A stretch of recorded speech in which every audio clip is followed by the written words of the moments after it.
Assalamualaikum warahmatullahi wabarakatuh. Alhamdulillahi rabbil alamin, wassalatu wassalamu ala asyrafil anbiya'i wal mursalin sayyidina Muhammad wa ala alihi wa sahbihi ajma'in. Bagi al-fadhil ustaz,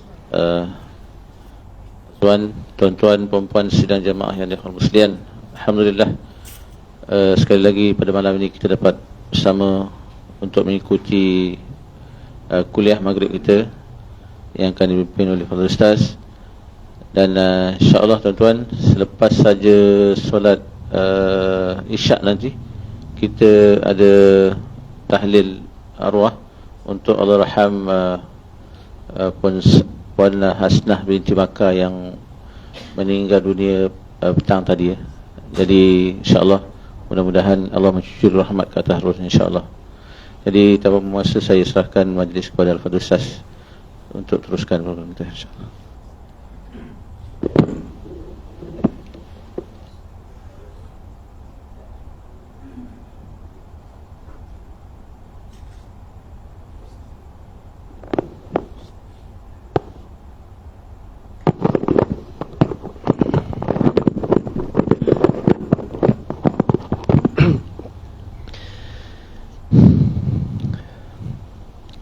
A'udzu billahi minasyaitonir rajim. Bismillahirrahmanirrahim. Alhamdulillahi rabbil alamin. Shalatu wassalamu ala asyrafil anbiya'i wal mursalin wa ala alihi wa sahbihi ajma'in. Alhamdulillahilladzi arsala rasulahu bil huda wa dinil haqq liyudhhirahu 'ala dini kullihi walau karihal musyrikun. Asyhadu an la ilaha illallah wa asyhadu anna Muhammadan 'abduhu wa rasuluh. Allahumma la sahla illa ma ja'altahu sahla wa anta ya hayyu ya qayyum taj'alu hazna idza syi'ta sahla. Allahumma faqqihna fid din wa 'allimna ta'wil wahdina siratal mustaqim. Allahumma rzuqna fahman nabiyyin wa hifdzal mursalin wa ilhamal malaikatil muqarrabin. Amma ba'd. Assalamualaikum warahmatullahi taala wabarakatuh. Alhamdulillah, syukur kita hadrat Allah Subhanahu wa taala dengan limpahan kurnia-Nya Allah Subhanahu wa taala.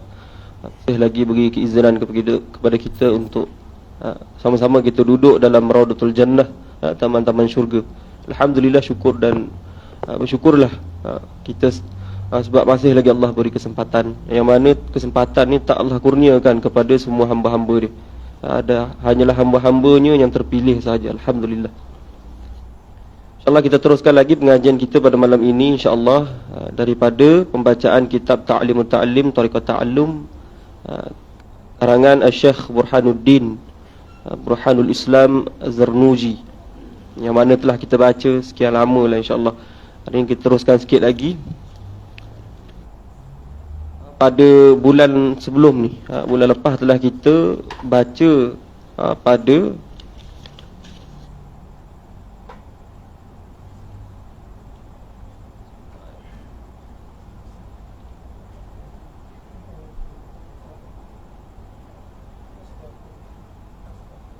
mesti teguh dengan cita-cita. Kita dah sebut tentang keteguhan dalam bercita-cita. Kemudian kita dah sentuh daripada kata-kata ataupun daripada tajuk tujuan yang mulia dan suci. Ini pun kita dah sentuh. Dan kemudian kita dah sentuh sehingga tekun belajar. Jangan sesekali malas.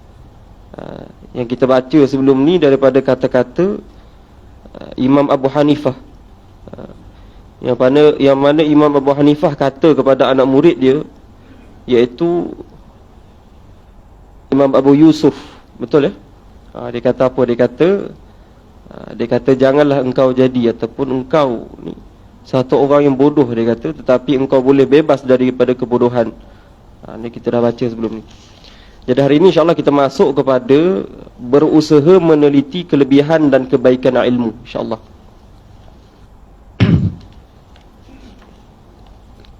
Jadi berkata muallif rahimahullah taala, ia menyebut di sini, ada orang, dia kata, ada satu orang berkata lah, mudah kata gini, qil, satu orang berkata, dia kata, tapi tak sebut nama siapa kat sini.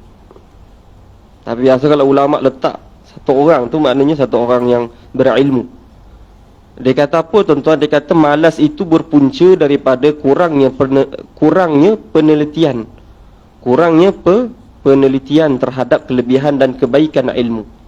Dia kata malas itu berpunca daripada kurangnya penelitian terhadap kelebihan dan kebaikan satu-satu ilmu tu. Itu malas. Penuntut ilmu sepatutnya memenatkan dirinya dalam berusaha, bertekun dan bertungkus lumus meneliti kebaikan-kebaikan ilmu. Sesungguhnya ilmu itu kekal, sedangkan harta itu binasa. Kamu kat sini tuan-tuan, pertama kata muallif yang diambil daripada kata, ataupun dia kata dia nakolkan, kita kata nukil, nakol ni lebih kepada inilah, kita kata Syekh Burhanuddin dia menukilkan daripada kata-kata satu orang, kata orang alim, menyebut, dia kata apa definisi malas. Malas ni apa tuan-tuan? Dalam bahasa Arab kita sebut kasala, kaf sin lam, kasal. Kalau orang Jawa kesel ni tapi tak ada kena-mengena lah saja. Mungkin ada dia punya signifikan kat situ. Kasala ni malas. Sifat malas ni berlawanan dengan sifat rajin. Rajin ni apa tuan-tuan? Rajin ni bukan letaknya pada orang yang bijak. Tu jangan salah faham. Bukan orang bijak dia rajin, tidak. Tak semestinya. Rajin ni boleh jadi orang yang tak bijak pun dia rajin. Sama ada rajin beribadah ke ataupun rajin. Kemudian rajinnya pula antara dia perkara baik ke perkara yang tak baik, rajin. Kita tengok rajin begitu. Tapi kita nak sebut tentang sifat lawan kepada rajin, iaitu malas.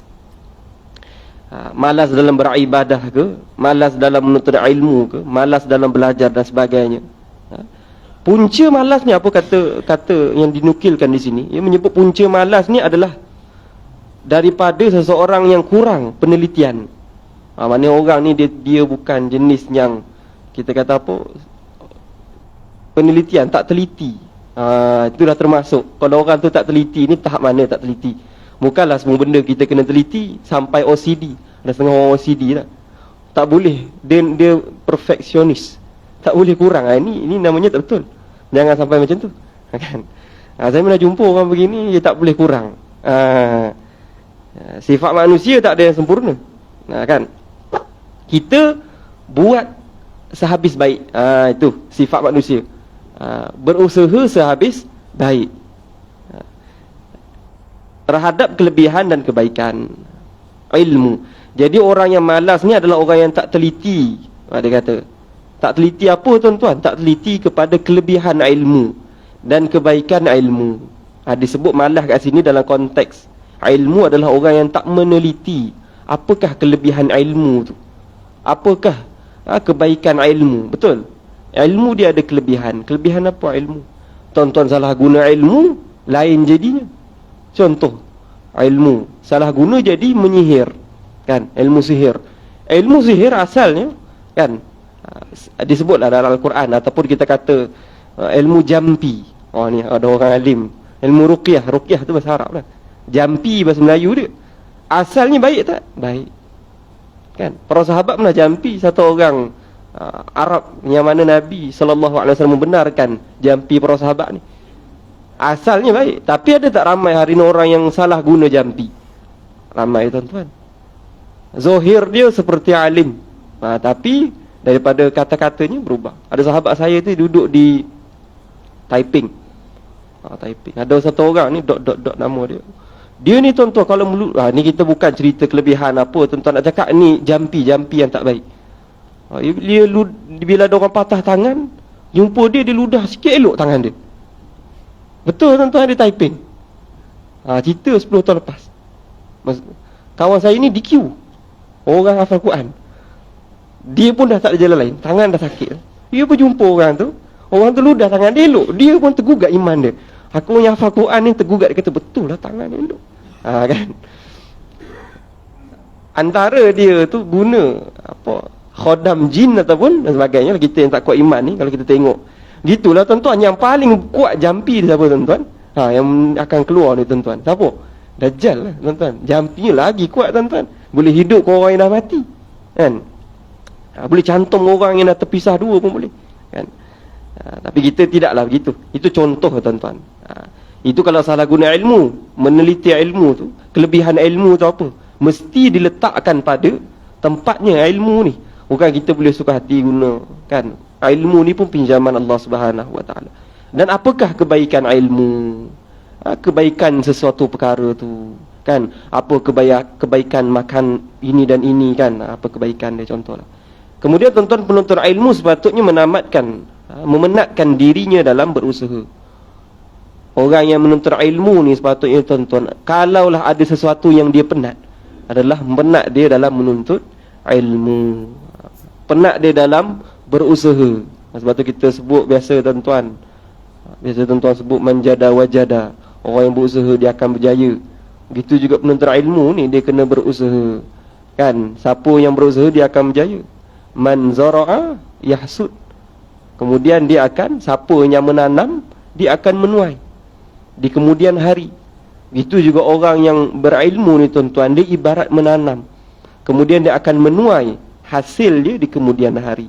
Apakah manfaat ilmu yang dia ada kat dunia ni? Digunakan untuk apa? Kalau digunakan untuk perkara-perkara yang bercanggah dengan Islam, bercanggah dengan syariat, maka hasilnya dia akan dapat begitulah hasilnya, menatijahkan apa. Tapi digunakan ilmu ni untuk bantu agama Allah Subhanahu Wa Taala, hasilnya dia akan dapat begitulah kebaikan, balasan daripada Tuhannya. Kemudian tuan-tuan, orang yang sepatutnya orang yang menuntut ilmu ni, kalau dia perlu tekun dalam menuntut ilmu, bertungkus lumus. Apa contoh bertungkus lumus tuan-tuan? Dia tungkus lumus dalam menuntut ilmu. Kalau dia tak faham, dia akan belajar. Tak faham, dia akan belajar sampailah datang kefahaman. Kita kalau sekali belajar, belum tentu datang faham. Kita sebut alim belum tentu faham. Kena faham tu. Masa alim faham beza. Kalau dia alim, belum tentu dia faham, belum tentu dia faham. Yang kita nak tuan-tuan, alim dan fahim. Banyaknya ilmu belum tentu dia faham. Ada orang banyak ilmu, hebat, tang itu dia hebat, tang ni dia hebat, tapi Allah tak beri dia faham. Tak faham, tak ada. Apa benda kata-kata dia dalam bab ilmu akan bercanggah dengan kata ulama yang muktabar. Contoh saya kata, dia rasa dia alim. Sebab apa? Alim ni meninggikan diri, menyombongkan diri. Orang yang alim tak diselangi ataupun tidak tak disari dengan tasawuf, maka ilmu tu akan membuatkan dia takabur. Takabur ni apa? Ambil sifat Allah Subhanahu Wa Taala. Takabur. Dia akan ada sifat-sifat sombong, bongkak, sum'ah dan sebagainya. Tapi kalau Allah beri faham, ilmunya tak banyak tapi Allah beri faham, maka itu lebih baik. Macam kita lah tuan-tuan, kita ngaji, kita rasa nak jadi alim perlu ngaji banyak kitab. Betul? Mindset kita kadang-kadang, kan? Kita pun ngaji banyak kitab, tapi tak datang faham. Bila baca kitab, ni contoh, tapi tidak menyelesaikan masalah. Sebab apa? Dia hanya berkitab, ilmunya hanya di kitab, kan? Tapi ada orang alim tuan-tuan, satu kisah yang saya terbaca dan saya dengar sendiri daripada sahabat saya. Dalam kitab fiqh ni tuan-tuan, ada satu kitab tuan-tuan, nama kitab ni Matan Abi Suja. Pernah dengar Matan Abi Suja? Syarah ataupun syarah dia yang biasa kita baca tu, apa, kitab Fathul Qarib, kan? Satu orang alim ni tuan-tuan, orang penuntut ilmu ni, dia baca kitab Matan Abi Suja ni saja, baca berkali-kali sampai hafal. Kemudian dia boleh menyelesaikan tahap, kita kata tahap aliman fiqh dia tu, sampailah kitab syarah kepada syarah, kita kata hasyiah kepada hasyiah Baijuri. Sampai tahap tu dia boleh hafal, dia boleh faham, kan? masail-masail yang ada dalam hukum fiqh. Padahal dia hanya mengaji bab tu. Ada orang tuan-tuan mengaji daripada kitab Matan Abi Suja, ngaji pula kitab Fathul Qarib, ngaji pula Hasyiah Bajuri, sampailah Syarah Muhazzaq ke, dia ngaji Fathul Mu'in ke, kan. Tapi tak memberkas satu ilmu, dia tak faham pun. Kalau dia datang satu masail baru, dia kena rujuk kitab balik. Gini kot, dia kata begitu. Ini antara orang yang Allah bagi fahim ke Allah bagi alim. Allah bagi fahim ke bagi ilmu. Yang kita nak Allah bagi fahim. Sekecil-kecil ilmu tu tuan-tuan datangnya dengan kefahaman. Itu lebih baik daripada sebanyak-banyak ilmu yang tak ada satu kefahaman pun kita atas ilmu tu, kan. Samalah kita kata tuan-tuan, kalau tuan-tuan dapat satu perkara yang tuan-tuan nak guna, tuan-tuan datang dengan kefahaman, mesti ada buku penerangan. Betul? Boleh tak tuan-tuan tak baca buku penerangan tu, tuan-tuan terus guna alat ni? Tak pernah jumpa alat ni. Boleh jadi tuan-tuan guna betul, boleh jadi tuan-tuan guna salah, betul? Begitu. Sama jugalah. Kadang-kadang kalau kita tak baca buku distraction, kita panggil instruction tu, kan, kita guna punya lama, kan, guna kita rasa dah betul tu. Lepas tu terdetik hati kita, try lah baca. Banyak lagi function dia, banyak lagi kegunaan dia. Begitu juga ilmu, kalau kita meneliti kebaikan dan kelebihannya, kita akan mendapati banyak lagi perkara yang kita boleh dapat. Itu contoh begitu. Kemudian tuan-tuan meneliti kebaikan-kebaikan ilmu. Tadi kita dah sebut. Sesungguhnya ilmu itu kekal. Ilmu itu kekal. Sedangkan harta itu binasa. Ini biasa kita dengar kalam ni tuan-tuan. Ilmu itu kekal. Tapi harta tu tuan-tuan, sekadar kita dah kena tanam esok di kubur, harta pun tinggalkan kita. Anak bini tinggalkan kita. Ada 3 perkara sahaja yang masih lagi bersambung kepada kita. Doa anak yang soleh, ilmu yang bermanfaat, sedekah amal jariah kita. Itu sahaja. Selain daripada itu tuan-tuan, semuanya terputus. Seperti kata Amirul Mukminin Sayyidina Ali bin Abi Talib, yang Allah muliakan wajahnya, karamallahu wajhah. Dia kata apa tuan-tuan? Sayyidina Ali kata apa tuan-tuan? Radina qismatal jabbari fina, lana ilmun walil a'da'i malun, fa innal mala yafna an qaribin, wa innal ilma yabqa la yazul, ataupun la yazal. Wal ilmu nafi' yahsulu bihi husnul dzikr, wa yabqa dhalika ba'da wafatihi, fa innahu hayatun abadiyatun. Maksudnya tuan-tuan, kami redha terhadap pembahagian yang dilakukan oleh Tuhan Al-Jabbar, yang mana kami diberi ilmu dan orang kafir diberi harta. Itu tuan-tuan. Kita ni tuan-tuan, apa yang berguna ke atas kita bukan harta tuan-tuan, tapi ilmu. Ilmu yang bermanfaat. Bukan ilmu sahaja, ilmu yang bermanfaat, yang kita gunakan untuk kebaikan ilmu tu. Sedangkan orang kafir ni tuan-tuan diberikan harta yang banyak, kan. Penjara, dunia ni penjara bagi orang mukmin, syurga bagi orang kafir, kan? Maka sesungguhnya harta itu tidak lama, maka ia akan musnah. Sedangkan ilmu itu terus kekal.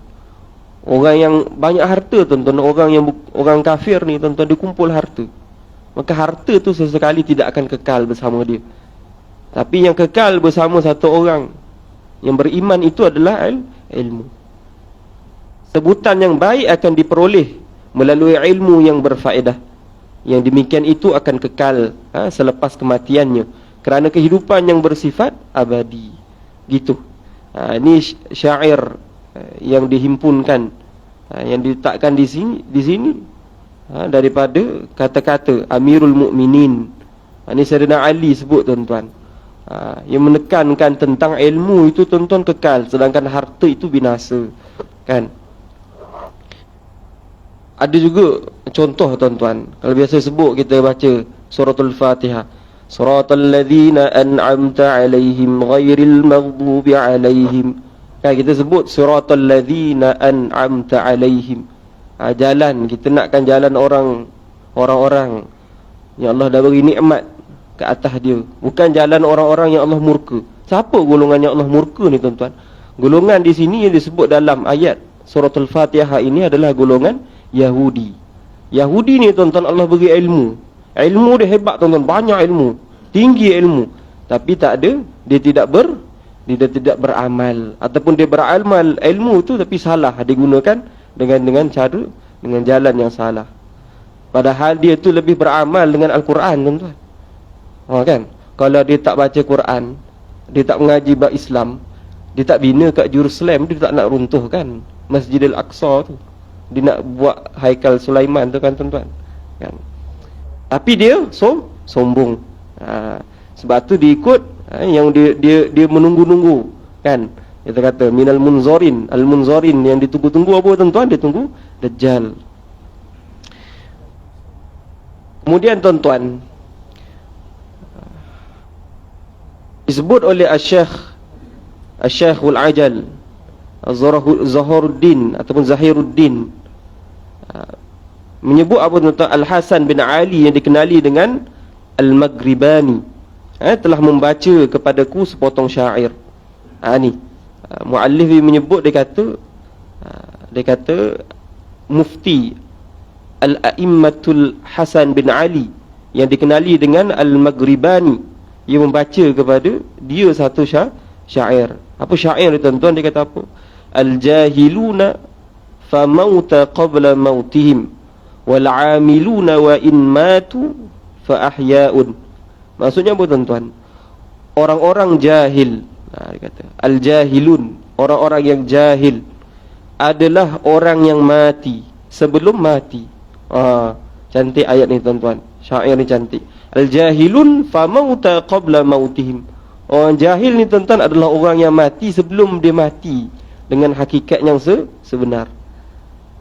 Wal 'amilun, dia kata, manakala orang yang berilmu, amilun wa in matu fa ahya'un. Manakala orang yang berilmu itu walaupun sudah mati tetapi masih terus hidup. Fa ahya'un. Ni kata apa tuan-tuan? Kata daripada Syekhul Islam Burhanuddin. Ni dia baca syair ni tadi. Orang yang jahil ni apa tuan-tuan? Orang yang bodoh tuan-tuan, orang yang tak ada ilmu, yang tak mengaji. Dia ni ibarat dah mati sebelum dia mati. Gitu ibarat dia. Dia tak gunakan kelebihan. Orang jahil ni termasuklah dalam kalangan orang-orang yang kita sebut tadi pemalas. Kan? Dan orang-orang jahil ni, tuan-tuan, yang akan mengangkat orang-orang fasid. Ataupun orang yang akan mengangkat orang jahil adalah orang jahil. Tanda akhir zaman tuan-tuan, Allah Subhanahu wa taala akan mematikan orang-orang alim. Kemudian orang jahil akan diangkat. Yang angkat orang jahil adalah orang alim, tuan-tuan. Orang jahil. Sebab tu tuan-tuan tengok hari ni isu macam-macam tuan-tuan. Tengok di FB kan, bertelagah sana ustaz-ustaz TikTok kan. TikTok ngajar benda yang salah kan, tak faham tapi terus bercakap. Bahaya tuan-tuan ya. Kadang-kadang kita nak rekod video kan, macam ni rakan tak apalah, harap-harap tak ada salah. Kalau salah ni tolong jangan di-cut. Rekod video, kemudian sebabkan dia rasa macam nak menerangkan ke orang, dia pun terus masuk dalam TikTok, hukum jual beli cedok. Salah pula tu. Dah salah, tak nak buat kenyataan minta maaf, terus tersebar kesesatan, kerosakan, kesalahfahaman sebar. Kan? Orang muda, bayi-bayi saya lah kan. Sedangkan nak keluarkan satu fatwa, satu hukum bukan dengan jalan bermudah-mudahan. Nak berfatwa, nak mengeluarkan satu hukum, perlukan penelitian ke atas ilmu tu. Nak bercakap, walaupun kita rasa mudah, tapi sebenarnya perlukan penelitian yang amat-amat dakik, mendalam kepada masail tu, barulah kita berfatwa. Supaya kita ni tak termasuk dalam golongan orang yang apa tuan-tuan? Orang yang Nabi sebut, man afta bi ghairil ilmi fa alaihi la'natullah wal malaikatihi wan nasi ajma'in. Siapa barang Nabi sebut, barang siapa man afta bi ghairil ilm, barang siapa yang berfatwa tanpa ilmu, fa alaihi la'natullah, maka ke atas ada laknat Allah, laknat para malaikat, dan laknat keseluruhan manusia ke atas golongan begini. Fatwa tanpa ilmu, jangan main-main. Nak jadi mufti, yang kita duk petikai, kalau mufti salah sebut, habis dia conteng di FB. Mufti tak faham, mufti gini. Padahal mufti ni orang yang dakik ni. Orang yang nak berfatwa ni bukan senang tuan-tuan, nak menakal. Bukan semudah kita ambil daripada kitab, kita pun baca pendapat, menakalkan daripada pendapat bini tidak tuan-tuan. Dia perlu melihat keseluruhan, bukan mencedok ilmu semata-mata daripada kitab, tapi perlu memahami apakah sosiologi masyarakat ketika itu, apakah tahap masyarakat macam ni, apakah dia punya keperluan, begitulah. Tapi hari ni kita ambil jalan mudah, kan? Kita tengok TikTok, ustaz kata begini, tahu ustaz mana cakap begitu, kita pun ambil, kan? Kita pun kan, anak-anak muda hari ni tentu lebih tertarik. Kemudian kalau kita dah betul, kan, orang-orang yang jahil, yang mengangkat orang jahil, sesekali tidak akan menerima, sebab dia kena dengar daripada mulut orang jahil juga, kan? Baru dia akan terima. Ini bahaya tuan-tuan hari ni. Sebab tu kita kata apa tuan-tuan, kalau kita ni betul-betul nak dapatkan ilmu, bukan daripada jalan-jalan media sosial, medsos kita kata sekarang, kan. Dapatkan ilmu daripada pengajian berkitab dan sebagainya, daripada orang yang dakik ilmunya, yang ada pengajiannya, yang kita tahu pengajiannya betul, kan, gitulah. Bukan daripada pendapat orang-orang. Kita kata ilmu ni tuan-tuan, mengaji, nak berfatwa, bukan pendapat, kan. Pendapat ulama yang disebut qaul, kata-kata ulama itu adalah daripada apa tuan-tuan? Daripada ijtihad para ulama. Itu kita tak boleh berijtihad. Kita ni kalau nak berijtihad, ijtihad ni perlu kepada jalan memahami ilmu dengan betul-betul dakik ni, baru kita ijtihad. Kita ni apa tuan-tuan? Kita tak ada apa-apa, kan. Kadang-kadang kita rasa kita dah faham ni kata-kata hadis ni, rupanya salah juga, kan.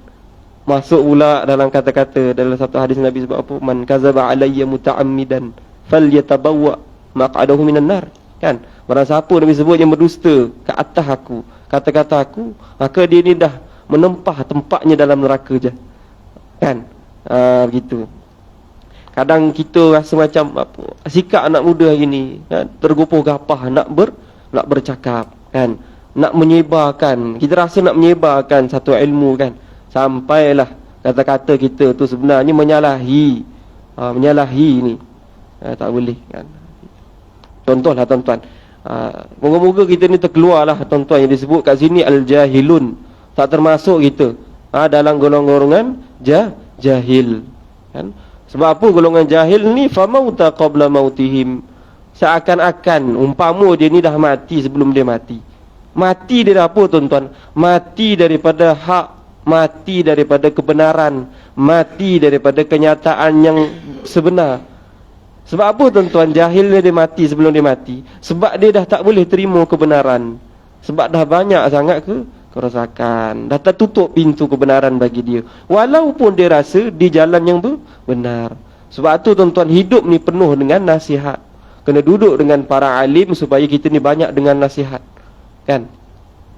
Ada satu kitab tu, Nasihat Iman tu, karangan Syekh Muhammad Alwi Al-Haddad tu, kan. Tu banyak nasihat-nasihat yang baik, kan. Kemudian tuan-tuan, Syekhul Islam Burhanuddin telah membaca satu syair, kata, kepadaku dia kata, wa fil jahli qabla al-mauti mautun li ahli, fa ajsamuhum qabla al-quburi quburun, wa annam ra'an lam yuhayyi bil ilmi mayyitun, wa laysa lahu hinan nushurun. Kata apa tuan-tuan? Orang-orang yang jahil adalah orang-orang yang mati sebelum mati dia. Ini orang jahil lah, sebut ulang balik tadi. Orang jahil adalah orang-orang yang mati sebelum dia mati. Mati, tertutup, boleh jadi maknanya tertutup pintu kebenaran. Ini orang jahil, tertutup kehendak kepada mencari kebenaran, kan. Maka jasad-jasad mereka terkubur sebelum dikuburkan. Terkubur sebelum dikuburkan. Ini orang jahil, kan. Sebab tu orang jahil ni tuan-tuan, antara fitnah terbesar akhir zaman yang disebut dalam, saya tak pasti kata hadis ke kata ulama, tuan-tuan, ada dua fitnah terbesar disebut akhir zaman. Yang pertama adalah orang-orang yang jahil tapi beribadah sepanjang hidup dia. Dia tak ada ilmu tapi dia beribadah sepanjang hidup dia. Dia tak mengaji fiqh tapi dia beribadah. Tak ngaji tasawuf dia beribadah. Tak ngaji bab tauhid tapi dia bertauhid. Bagaimana tuan-tuan tak mengaji tauhid tapi bertauhid? Dia kata cukuplah kita meyakini Allah, wujudnya Allah seperti mana wujudnya, ataupun meyakini Allah seperti mana dia baca Quran saja. Tak boleh. Kan kena memahami daripada jalan para ulama, kan. Yang kedua adalah tuan-tuan orang jahil ataupun orang yang ulama-ulama su'. Ni fitnah akhir zaman. Orang yang ada ilmu tetapi mengajar dia mengajar ilmu tapi dia nak semata-mata habuan dunia. Ni fitnah akhir zaman. Pertama tadi apa tuan-tuan? Orang-orang yang rasa dia jahil tapi dia beribadah. Yang kedua adalah orang-orang yang mana tuan-tuan, yang ada ilmu tetapi mengajar semata-mata nak habuan dunia, kan. Itulah hakikat dunia hari ini. Saya tidak menolak. Boleh jadi saya pun satu hari nanti tercampak dalam golongan-golongan begini. Kita ni tuan-tuan hidup macam di hujung tanduk. Bila-bila masa saja boleh jatuh. Tapi sebaik-baik manusia tu tuan-tuan dah jatuh, kembalilah kepada hakikat insani yang sebenar. Kembalilah kepada mentauhidkan Allah. Belajarlah jalan yang betul. Walaupun jatuhnya banyak kali tak apa, kan. Salah faham, balik belajar balik. Bukan kita ni kalau dah tak mengaji, tak apalah ustaz, saya ni serenda lah, saya pun tak tahulah dah hujung-hujung hidup ni, tak apalah, tak payah mengaji lah ustaz, kira afallah lah, dimaafkan Allah lah. Tak ada tuan-tuan. Orang yang jahil ni bukan keuzuran. Ingat tuan-tuan ya, tak mengaji ilmu bukan satu keuzuran. Keuzuran dia, saya ni makzur ustaz, saya ni tua, jadi saya dah tua, saya tak payah mengaji. Salah lah tuan-tuan. Orang yang jahil bukan satu keuzuran. Sebab apa? Manusia ni Allah kurniakan dia akal. Bukan sekadar akal ni untuk guna makan pakai saja tuan-tuan, kerja saya, bukan tuan-tuan. Yang terlebih-lebih perlu kita tahu, guna akal ni adalah untuk faham apa yang Allah wahyukan kepada Nabi Muhammad SAW, faham syariat dan sebagainya. Kemudian tuan-tuan, orang yang tidak menghidupkan ilmu adalah orang yang mati, kata. Cuma tidak dibangkitkan di padang mahsyar ketika ia bangkit dari kelalaian. Ni tuan-tuan, wa annam ra'an lam yuhayyi bil ilmi mayyitun. Orang yang tidak menghidupkan ilmu adalah orang yang mati. Hati-hati tuan-tuan. Ngaji tak kitab Ihya Ulumuddin tu, kitab Imam Ghazali. Nak hidup ni, kata guru saya tuan-tuan, Ustaz Kharatul Akmal, dia kata kalau orang yang baca kitab Ihya karangan Imam Ghazali tuan-tuan, cukup dia selak helayan demi helayan, hati dia dah hidup dah. Dah hidup hati dia. Tapi tak adalah kitab tu saja. Mengaji ilmu ni dah cukup menghidupkan hati, kan. Kalau malas sangat tuan-tuan, tapi tak adalah kan orang yang tak pergi masjid, tak dengar ilmu langsung mesti dengar. Cukup menghidupkan hati dia. Orang yang tak pernah pergi majlis ilmu ni tuan-tuan, lama-lama dia akan keras. Orang ni kalau tuan-tuan tengok keras sikit tuan-tuan, cuba tuan-tuan ikut seharian, pergi dengan orang majlis ilmu. Tak pernah pergi bekeng lah. Jadi bekeng. Habis anak bini pukul. Kan. Saya tengok tu lah. Kan. Sebab tu kita tengok kadang-kadang kita pergi jumpa abang-abang yang begini kan, kita tanya. Dia tanya kita, dia kata kenapa jadi begini-begini. Mudah saja tuan-tuan, tanya jaga solat. Jaga. Pergi majlis ilmu. Jarang-jarang ustaz. Seminggu kadang-kadang tak pergi. Sebulan kadang-kadang tak pergi. Itulah. Kadang-kadang jawapan dah ada, cuma tak boleh nak faham. Sebab tu kena pergi majlis ilmu supaya tidak mati. Mati apa tuan-tuan? Mati hatinya.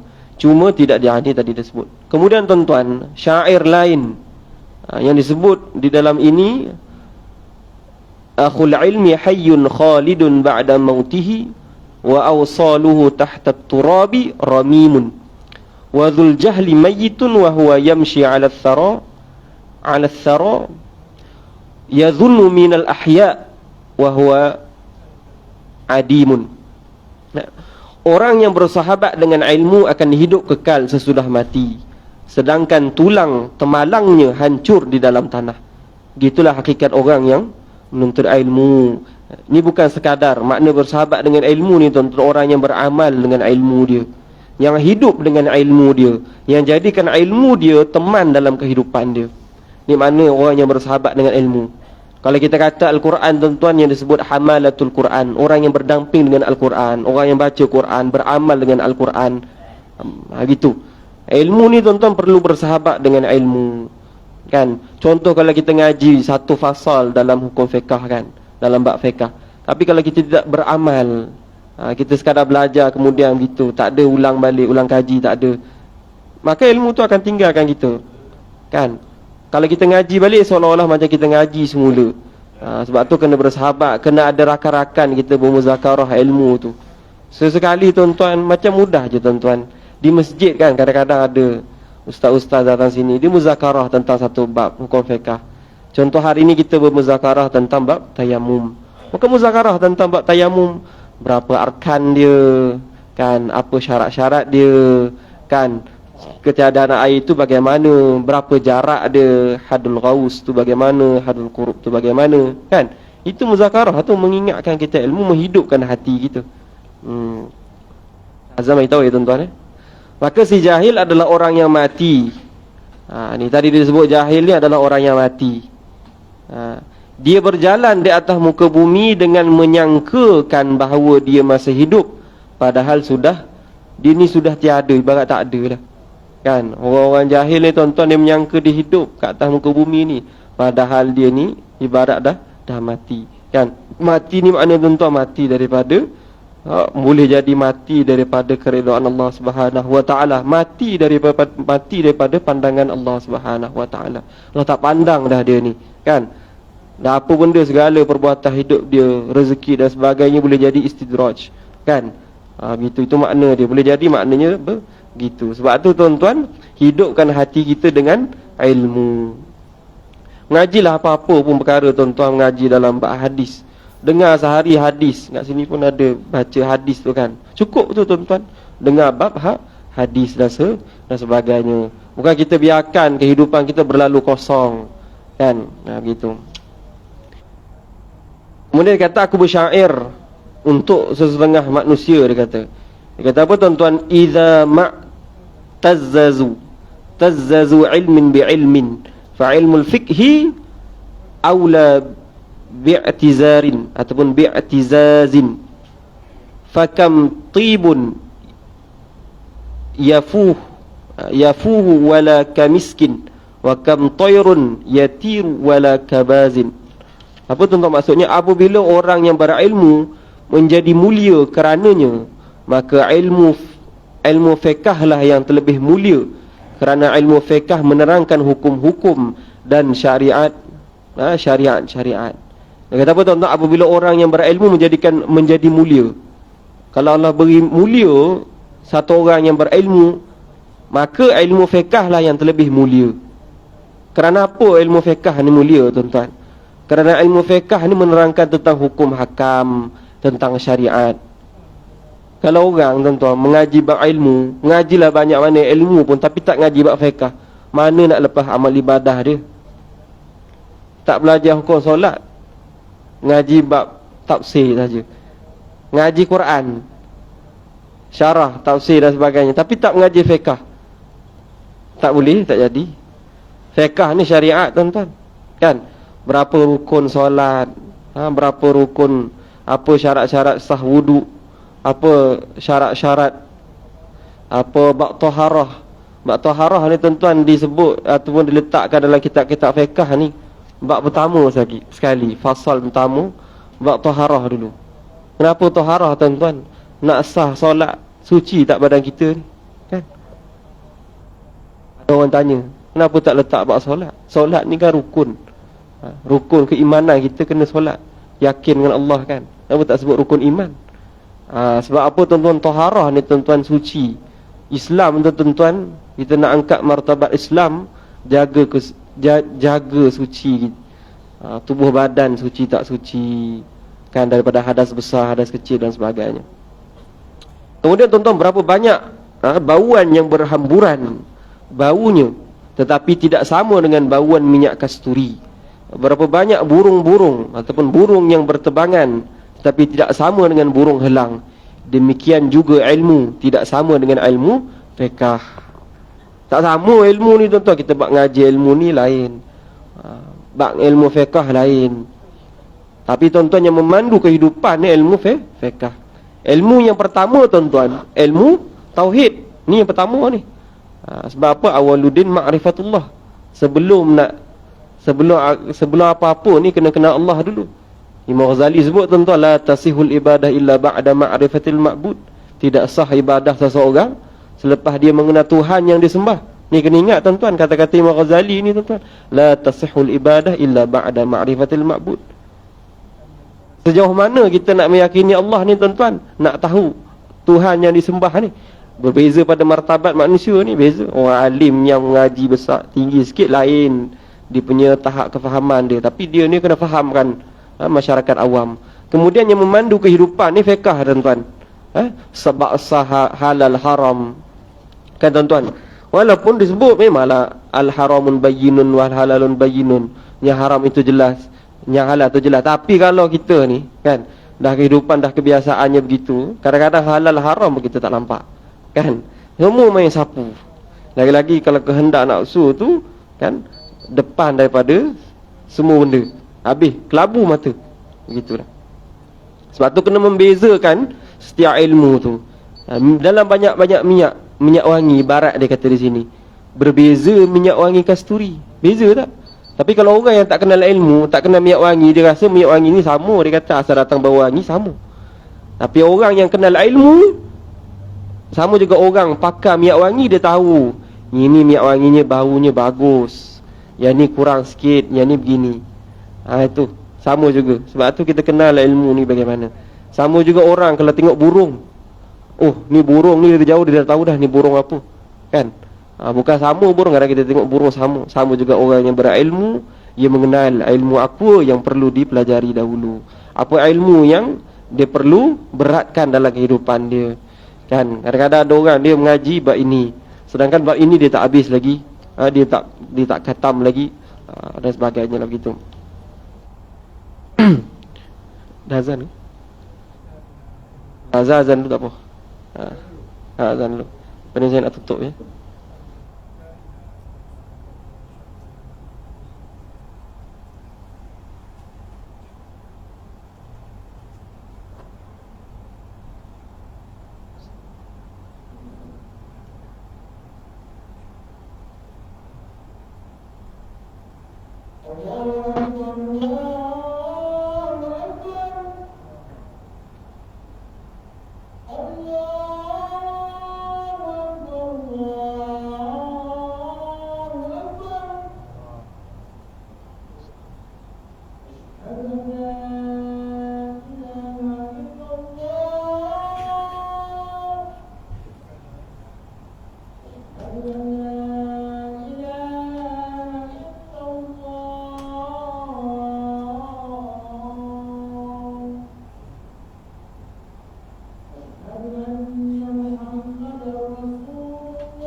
Baik tuan-tuan, mungkin tadilah penuntut dia insya-Allah. Ada sikit lagi ni, tak apa kita sambung lagi pada bulan depan insya-Allah. Ada sikit lagi daripada kata-kata ataupun syair lagi. Satu syair dalam bab yang terakhir ni, bab ni ataupun dalam fasal yang ni, sebelum kita masuk kepada fasal satu lagi ni, antara sebab seorang itu jadi pemalas. Tadi kita sebut apa tajuk ini tuan-tuan, meneliti kelebihan dan kebaikan ilmu. Lepas ni kita nak sebut tentang sebab-sebab satu orang tu jadi pemalas. Ada sebab orang tu cemal, bukan dia ni semua jadi pemalas tuan-tuan, ada sebab jadi pemalas ni. InsyaAllah saya rasa sekadar tu untuk pada malam ini, kuliah hari ini insyaAllah tuan-tuan, apa yang baik itu datang daripada Allah Subhanahu Wa Taala dan apa yang terkurang itu datang daripada diri saya sendiri, dan semuanya kembali kepada Allah Subhanahu Wa Taala. InsyaAllah kita tutup dengan tasbih kafarah, surah Al-As dan doa insyaAllah.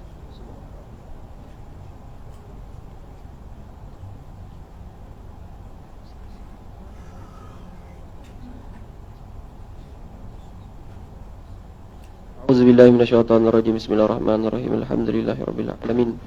Allahumma ya mu'allima Ibrahim al-hikmata 'allimna, ya mufahhima Sulaiman fahimna fafahamnaha Sulaiman. Sakharna ma'a Dawud al-jibal subhana at-tayra kunna fa'ilin ya rabb Sulaiman wa ya rabb Ibrahim wa ya rabb Musa wa Isa wa ya rabb Muhammadin sallallahu alaihi wasallam, akhrijna min zulumati al-jahli wan nisyan bi rahmatika ya arhamar rahimin. Alhamdulillahirabbil alamin. Amin ya rabbal alamin.